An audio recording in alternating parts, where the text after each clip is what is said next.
Hello, everyone. Welcome again to another Teacher Joseph podcast. This week's lesson has been all about shopping malls and how they've replaced our high street shops. Well, at the moment here in the UK, we are currently experiencing a number of riots. And that means that shopping malls and shopping areas are under attack. We're going to read from a story today. This is the Independent newspaper, and the headline says, "Will the army be called in to deal with the far-right riots?" Well, this will be an interesting story. I suppose my feeling is probably not, because in a democracy, you can't just bring in the army because the government doesn't like the way people are acting. But on the other hand, these people who are claiming to be patriots and English people may respond well when they see a soldier or an army uniform which represents the country which they're supposedly fighting for. So I don't know, but let's read through this story and see what it says. Will the army be called in to deal with the far-right riots? The recent riots have prompted demands that Parliament be recalled and that the army be called in to restore law and order on the streets. So our Parliament is currently on its summer vacation. And it says here, Nigel Farage has led the calls to at least debate getting the military involved. In a statement, the leader of the political party said, so many police officers have been injured trying to keep the peace. It's shocking, and we should not discount the use of the army. Would bringing the army in work?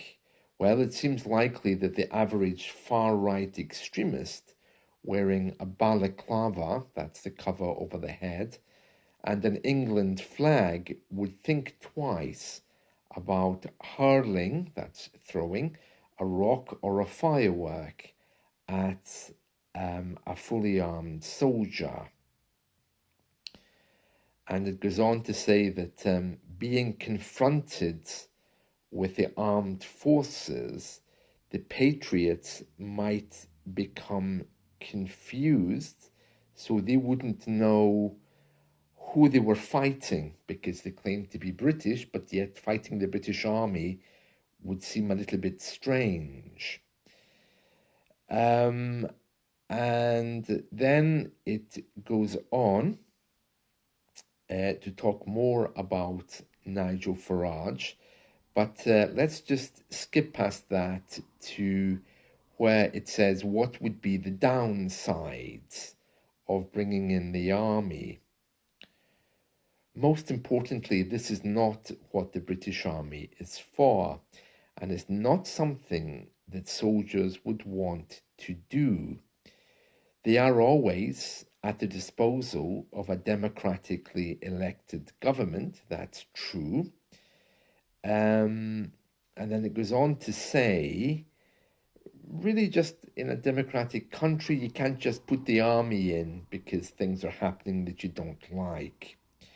More to the point, it says here, the army doesn't have the skills to deal with low-level, though serious, civil disturbances.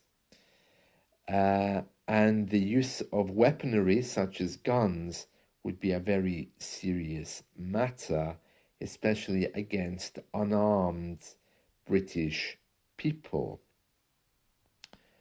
It would only take one person to be shot or killed, and the whole thing would go really wrong.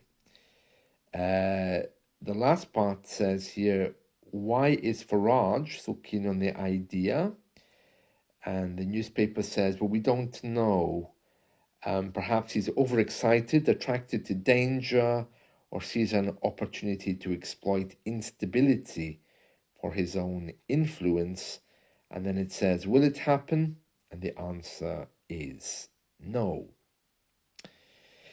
So very interesting, very interesting. There are a number of shopkeepers in the news saying that their shops have been attacked, looted, they've had things stolen. All of the shops in the news have been owned by immigrants, and they're all saying how they feel very unsafe. So it's very interesting, this, but I don't think the army will ever be brought in to try to deal with this because it's not democratic.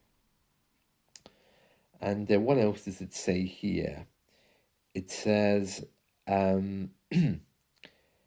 let's see, in 2021, the Ministry of Defense, that's the department that looks after the army, they said they can support civil authorities to deal with events such as natural hazards, major incidents, or malicious attacks in the UK. So they are quite clear on what they are able to help with. And as I recall, I think it was during COVID, Boris Johnson tried to get the army to the streets and to enforce curfews. And he was told, I think it was by the police or by the army, that not to do that because they are not just government puppets. They don't want to be seen getting involved when the government has a dispute with the people. This is slightly different, though, of course, because what we're seeing is a number of criminals on the streets. So this is nothing to do with protest. These are people who are damaging things, harming other people. So it's a little bit different, I think. So that's why there's riot police out there. So we have to wait and see what's going to happen next. The language which is being used, I think, is rather unhelpful. The government is referring to these people as thugs, bullies, bad people, morally bad people, inept people, which may be true, but that doesn't help really to stop the violence. That just morally judges them, which, as you know, British people are very good at doing. We tend to declare things to be good or bad morally, then act accordingly rather than simply dealing with a problem. So these criminals are being regarded as thugs, criminals, the worst part of society, and as a result, they are not being given any kind of airtime. So it's not really clear what they actually want from the graffiti. And in English, remember, the word graffiti is usually negative. It's not an art form like it may be in other countries. Graffiti here is always spray painting, vandalism. It's always when someone writes something nasty on the wall or abuses or upsets a person or a group of people by writing a message on a wall. So if I take a pen today and I write a message on the wall, whether I do that artistically, beautifully, or just with my pen, that's still graffiti. And it's always negative in the UK. So there is, or I should say, there are certain words appearing which indicate that they are really unhappy with immigration. And sadly, it looks like our Muslim population is the visible target which they're going for, with mosques being attacked as well as